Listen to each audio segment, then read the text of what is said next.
বাবা তোমার লজ্জা করছে না? কি ব্যাপার জাহিদ, এই মেয়ে তোমাকে বাবা বলতেছে কেন? হ্যাঁ আমি জানি না, আমি কিভাবে বলবো, আমি তো এই মেয়েকে চিনি না। যাও যাও যাও যাও যাও। কি বললে বাবা, তুমি আমাকে চিনো না? ও হ্যাঁ, চিনতে পেরেছি।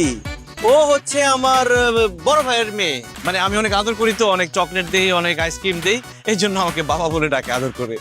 যাও বাবা, ওইদিকে গিয়ে খেলো, আমরা একটু কথা বলছি। খবরদার বাবা, একদম মিথ্যা কথা বলবে না। আন্টি, আমি ওনার বড় ভাইয়ের মেয়ে না, আমি ওনারই মেয়ে। চুপ, বেশি কথা বলবে না। তোমাকে না ওখানে খেলতে বলেছি, যাও। বিশ্বাস করো সোনিয়া, ও আমার মেয়ে না। আমি মিথ্যা কথা বলছি? দাঁড়াও, এখনই প্রমাণ দিচ্ছি। আন্টি, এই যে দেখো আমার আইডি কার্ড, এখানে আমার বাবার নাম লেখা আছে। আরো প্রমাণ আছে, এই যে দেখো আমার বাবা মায়ের ছবি।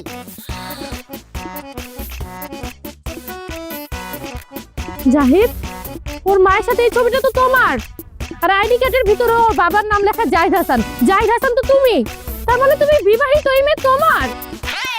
হ্যাঁ, এই মেয়ে আমার, আমি ওর বাবা। কিন্তু বিশ্বাস করো, আমি একদম সিঙ্গেল, পিওর সিঙ্গেল। ফাজলামি করো তুমি আমার সাথে। এই মেয়ে তোমার মেয়ে হলে ওর মা তোমার বউ, আর যার বউ আছে সে সিঙ্গেল হয় কি করে?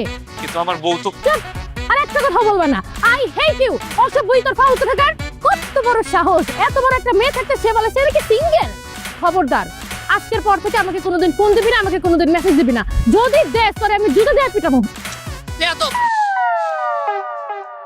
ইস রে, কত কষ্টে মেয়েটাকে পড়াইছিলাম।